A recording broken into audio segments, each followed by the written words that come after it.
Hi there, my name is Saiko. I'm self-introduction producer based in Japan. I lived in UK from the age of 12 until 23 or something like that. And now I'm actually living in Japan and I help people with making their own self-introduction. Today I decided to do this English TikTok live because my clients have actually started challenging doing English live with me. So I'm going to try to speak in English for 2 hours on the theme of self-introduction. For many years I haven't spoken English so much, so maybe my English might be a little bit weaky, but please be kind. Okay, so I'm going to be introducing my speech that I made about the power of self-introduction today. I always do this TikTok live and put it on YouTube so that my mail magazine readers can actually see the live afterwards if they want to. So let's go. Hi, my name is Saiko. Yes, my name is Saiko. In Japanese, Saiko means the best, but in English, Saiko sounds exactly like Psycho from the Alfred Hitchcock movie. So when I moved to England, aged 12, without being able to speak English very well, I had a very unique experience. I was and still remain 4 foot 8 inches Japanese person. Teachers and friends were surprised when hearing my name for the first time. Saiko, yes. You're really Saiko? Really? Yes, my name is Saiko. People soon remembered my name. At that time, I was very lucky because I am a curious person with the love of learning and exploring, but not so outgoing. I enjoyed my time in art room, reading room, and music room singing away. But because of my unique name, friends had fun calling my name in a nice way, and I was able to make great friends very quickly. Self-introduction is not one of Japanese people's strengths because in Japan we do not need to introduce ourselves as frequently as in England from my point of view. And living in Japan, we have less opportunities to self-introduce ourselves. My dream from my childhood was to become a bridge between people, ideas, and places. Now I spend my days supporting entrepreneurs in Japan struggling to introduce themselves in a friendly and relaxed manner. So although self-introduction producer is not commonly heard job title, I have deliberately chosen this title. Hopefully, after a few years, more people will be able to happily introduce themselves and explore their life opportunities. I believe in the power of self-introduction because I believe in the infinite possibilities of individuals. I do hope you will enjoy your time self-introducing. Now, my name is even more powerful as I am now married and my name is Daimon Saiko. Sounds like a little bit like Daimon Saiko. But ironically, I am an individual who is passionate about bringing light to people's best qualities. If you need my help, please do let me know and thank you very much for your attention. So, that was my self-introduction speech that I prepared. I wrote this speech, I think last year, but this mindset is something that I have kept for a long time. So, hi everyone, welcome to my TikTok live and I'm very excited to have you all here. Before we begin, let me introduce myself properly once again. I'm a self-introduction producer based in Japan. I'm Japanese, but I lived in UK since the age of 12, so that's why I speak English and I'm bilingual. The purpose of my TikTok live is to speak in English in front of you so that you can see Japanese person speaking in English and I do hope that you will enjoy speaking in English as well. So now I actually delivered a part of a self-introduction speech. If you like to say something or share something, please drop your name in the comments and where you're joining from. It would be nice to hear your input as well. So Now I'm going to talk about why self-introduction is very powerful. Do you find it easy or difficult to introduce yourself? Please type easy or difficult if you feel like it. Many people struggle with self-introduction, especially in Japan. A strong introduction builds confidence, connections, and opportunities. Self-introduction is not just about saying your name, it's about making lasting impression. So, which one is more difficult for you? Speaking in front of strangers, or finding the right words, or feeling confident? Please comment, and if you're seeing this live in archive, please, you can also comment. So, in Japan, since being small, we are expected to, queue up properly, eat properly, do things promptly. And when we introduce ourselves in like primary schools in Japan, it's usually just like your name and your hobbies. But because there are like 40 students in one class, people don't actually have the time to listen to each other. That's the sad side, I think, of self-introduction in Japan. When I actually lived in UK, my class was about max of 10 persons or something. So we were able to, introduce ourselves and also listen to each other. And that was great. And I think that kind of environmental changes contributes to the reason why self-introduction tends to be more difficult for Japanese person. So now let's think about 10-second self-introduction challenge. This is very, very simple. You just have to say your name and what you do and one fun fact about yourself, and please do keep it in 10 seconds. So I'll go first. Hi, my name is Saiko. I'm a self-introduction producer. I love helping people confidently to introduce themselves.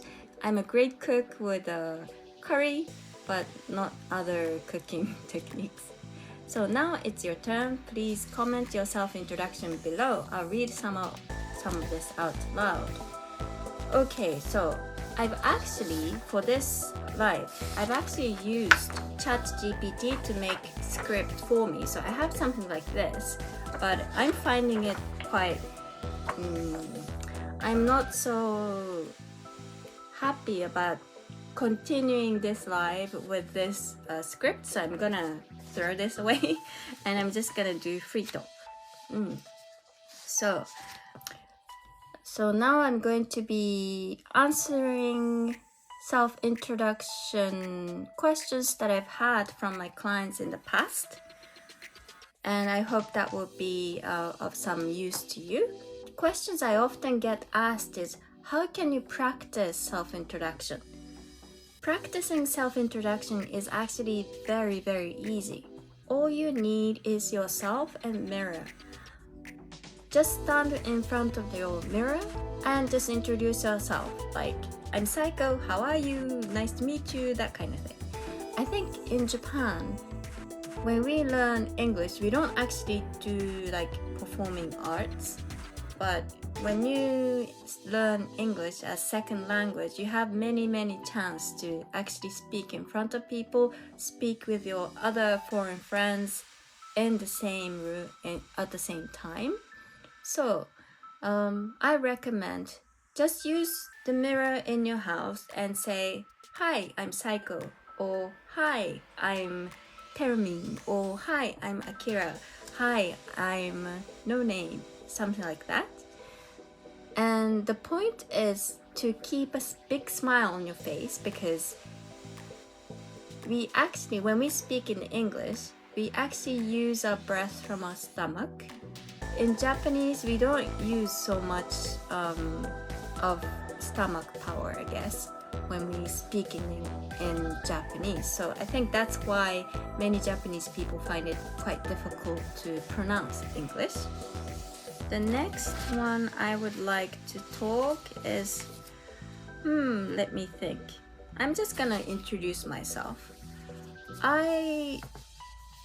I lived in Japan from the age of 0 to 12, and aged 12 years old, my father, who is a ceramic artist, his work is behind me, had a sabbatical year, and our family actually moved to UK, and I decided to go to Holmwood House School in Tunbridge Wells in UK. It was a very comfortable school, and the teachers and friends were very encouraging. So I had very lucky time there. I was able to progress really quickly and improve myself. So that was very lucky. And after that, I decided to stay in UK. And I had to make a promise with my parents that if you decide to stay in England, you need to graduate from a university in UK. If I decided to stay, they wanted me to be able to work in UK or live in UK without trouble, because there were many Japanese students at the time who actually moved to UK, had a hard time, went back to Japan and had a hard time and couldn't find their own place anywhere. So my parents was very worried about that, and I promised to my parents that I will just definitely graduate from a university in UK. That was the only requirement they actually had. They didn't actually request me to go to like high renowned universities in UK or something like that.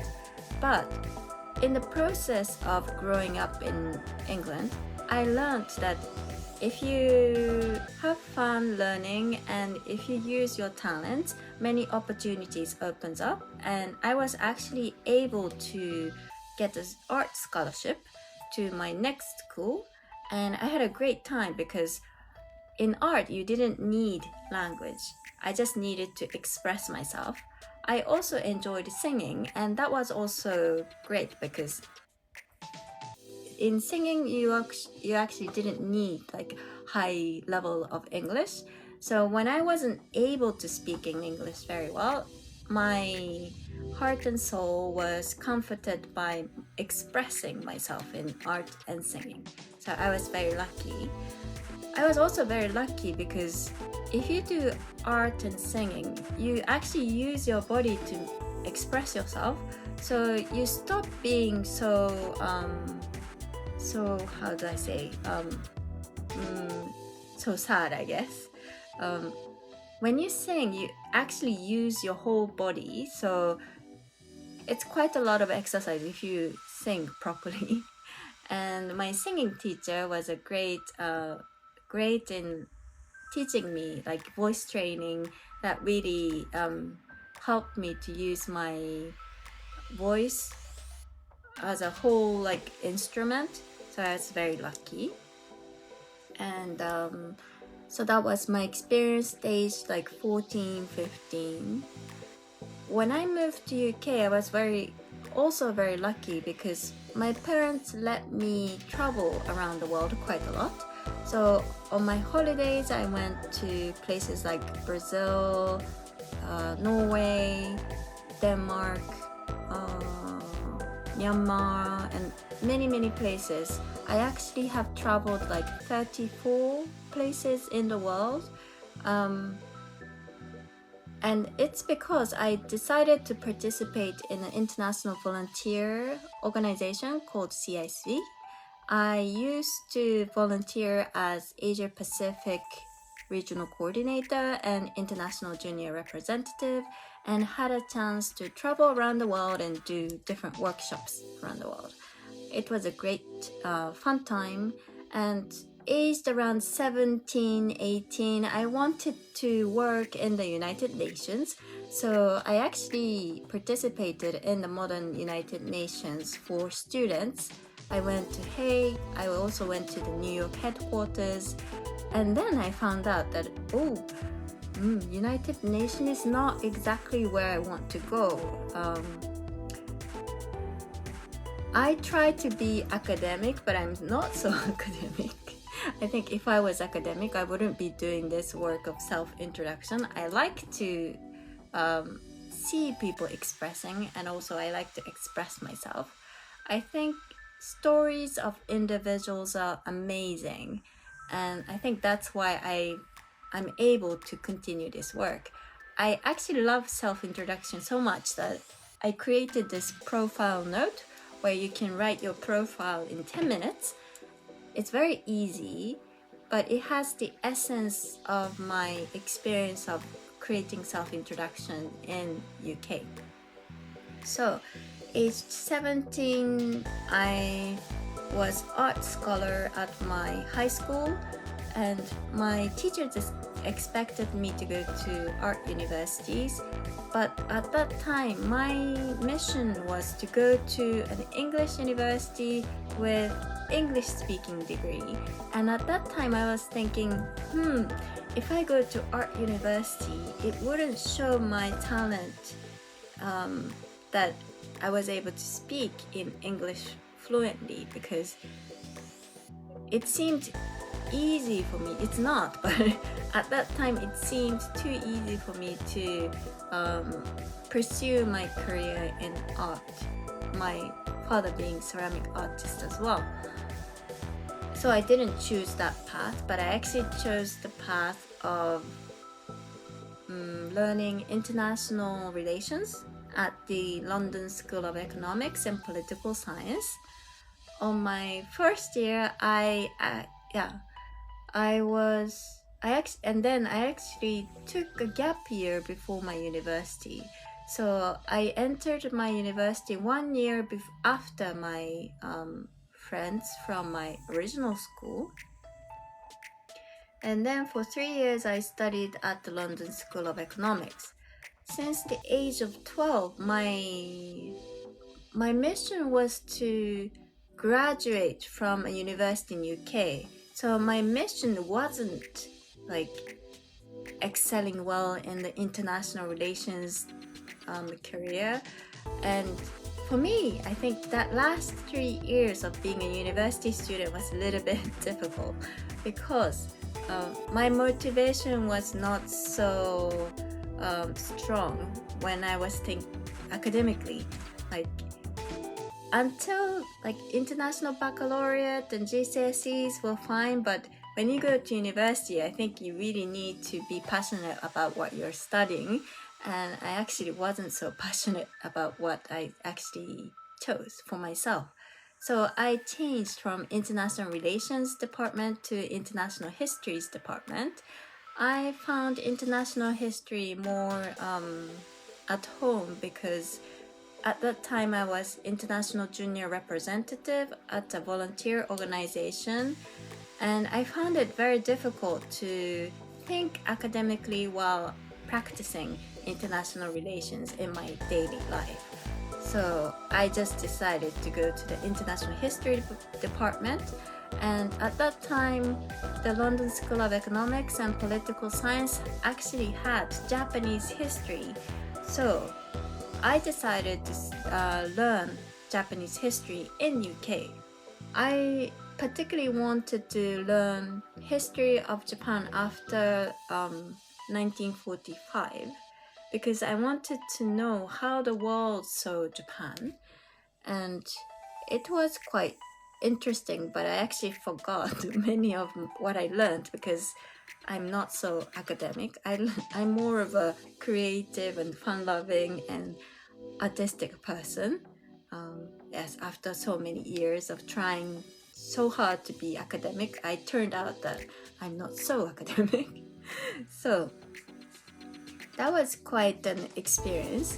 Until I graduated my university, everything seemed to go quite smooth for me. I had a target goal, and I was going straight to my goal, and I went to the university I wanted to go, and I graduated. But there was a catch. Because I wasn't so academic, I couldn't get the grade that I wanted to go on to getting my job positions at McKinsey, Anderson Consulting, and also at that time I was international junior representative, so I wasn't able to go into full-time work. So I actually missed out on going, that kind of fast track career path. So when I returned to Japan, I thought, okay, I'll try to be simultaneous interpreter in Japan. And then I actually hit another difficult time. My teacher in Japan told me, "Oh, Saiko, your background knowledge of Japanese culture is hopeless. So before becoming an interpreter, you should be re-educating yourself on Japanese culture." When I heard that, it was a very big shock for me because I lived in UK from the age of 12, and of course I won't be able to catch up on like Japanese culture for like 10 years of my life. I wasn't in Japan. And then I thought, okay, the world of interpreting seems to be a bit difficult for me, so I decided to go away from that world. And then next, I actually had a chance to work at a wheelchair company. There used to be a wheelchair company that actually imported fashionable wheelchairs like Quickie, OX Engineering, like basketball wheelchairs in Japan. Nowadays, more companies actually make fashionable wheelchairs, but at that time, not many companies had that kind of style. I had fun going to I think Atlanta for a big, huge wheelchair expo, and I saw people amazing people are working in that field, and I found it was fun working there. But then for some reason I had like health issues. I wasn't able to be completely healthy at the time, and I later found out that I have a Hashimoto. I don't know what's in English, but it's a type of like disease. You get tired if you eat too much seaweed or if you take too much iodine. So I had this I loved my work, but I wasn't able to work like 120% anymore, and that was also another hard time for me. And after that, I actually moved to, which was it? I became a CSR consultant, like corporate social responsibility consultant. That was also quite fun. I worked there, and I had a chance to speak with global executives, and I had a chance to interview them to hear about what makes a great company and how can we improve our society and things like that. I had a great time there as well, but I actually hurt my knee so much that I had to stay at home, just like sleeping, not using my knee for like 1 month. And then I thought, okay, I need to change my lifestyle. And at that time, my knee didn't improve so quickly. So then I thought, okay, I don't know about Japanese universities in Japan, but I don't have the time or the energy to become a student again to go to university in Japan. So I decided to work at Hitotsubashi University in Japan. Hitotsubashi University is a little bit like similar to the London School of Economics. They are very strong on social science and economics, and I had a great time there as well. I worked at the international relations headquarters, and I had a chance to support students and also teachers to go abroad. So that was fun, but it was a part-time work. So after a few years, I decided, I really want to work full-time now. And unfortunately, in Japan, if you're English-speaking person, and if you don't have like a strong PR like skills or some particular skills, you actually finding a full-time job is quite difficult, or I found it quite difficult. And I decided, okay, I'll forget my English self and I'm just gonna work like 9 to 5 in Japan. So next I went to Gyosei Shoshi Administrative Lawyers Organization. There I met amazing Gyosei Shoshi Administrative Lawyers. In Tokyo there are, I think, at now like 8,000 people registered as Gyosei Shoshi lawyers. And I worked in the PR and accounting and also training and development. So I had quite a lot of chance to talk with the Gyosei Shoshi administrative lawyers. There are like other professionals in Tokyo, but I found that like Gyosei Shoshi lawyers are very friendly, and because they have so many different types of work, they're quite easygoing. It really depends on the person, but that was my impression. I actually found that Gyosei Shoshi lawyers people are very interesting, and I actually got married to my husband, who is also a Gyosei Shoshi lawyer. So then I worked like 9 to 5 like a normal Japanese person. For like 5 years I didn't use English at all. I also didn't use my skills for like project planning, workshop planning.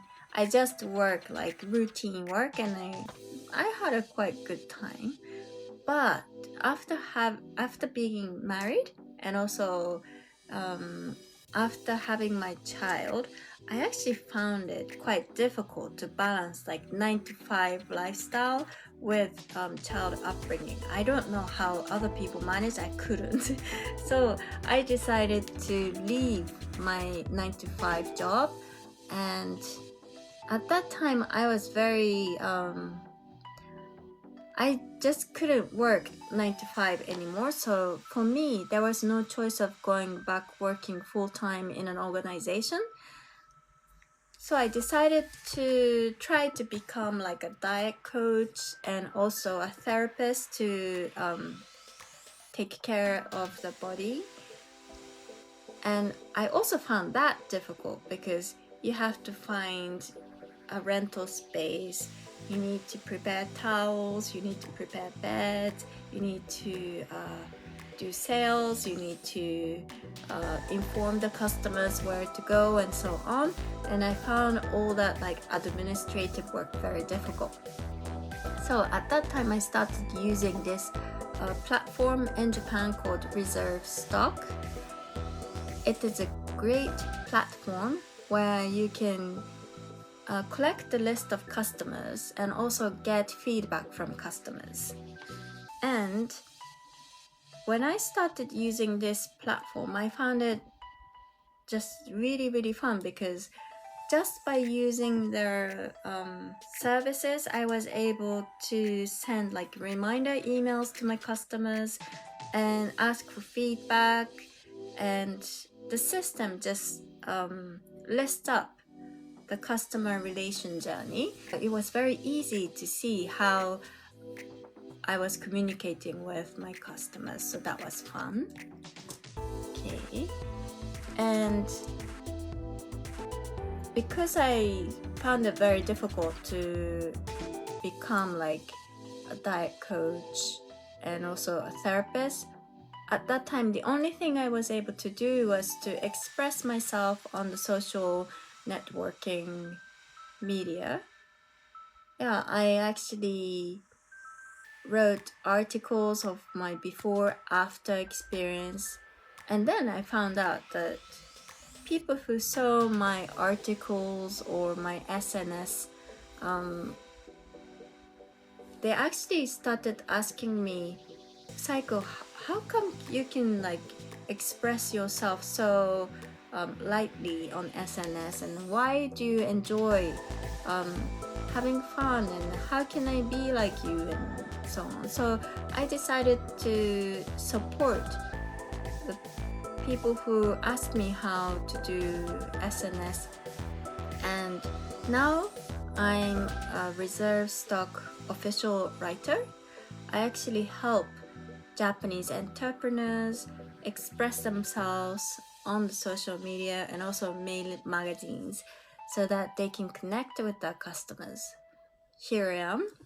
It was my dream to, be a bridge between Japan and you and the world, but I didn't expect myself to be speaking English again on a TikTok live like this. I'm doing this live today because my clients have actually said, "Oh, I also want to speak in English with you."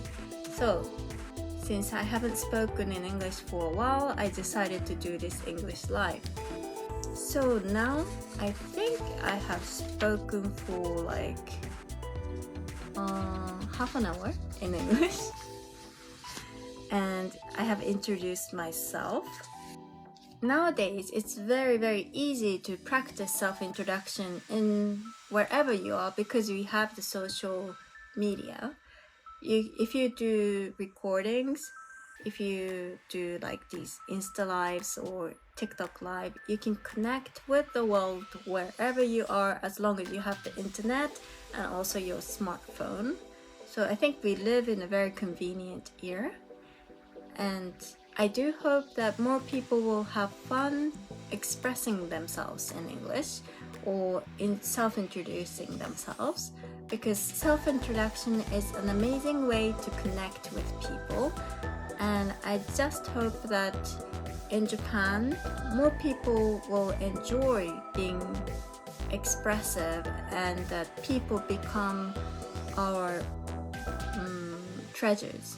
And I hope that more international exchanges will occur, not like just in real settings, but online as well, because then you can really be free from place and space and time, and that's a nice way to live. So now I've spoken for half an hour in English, and I thought about speaking in English for like 2 hours, but I'm a little bit tired, so I'm going to actually end the English live for now. I'll be speaking in Japanese again with this live because I'm trying to do 15 hours of TikTok live this month, and I still have like 6 hours to go. So thank you very much for listening, and I hope I'll see you in my Japanese live or future lives, and I hope you have great time self-introducing yourself. If you have questions, please message me and I'll try to answer them in my future TikTok live. So thank you very much. Bye bye.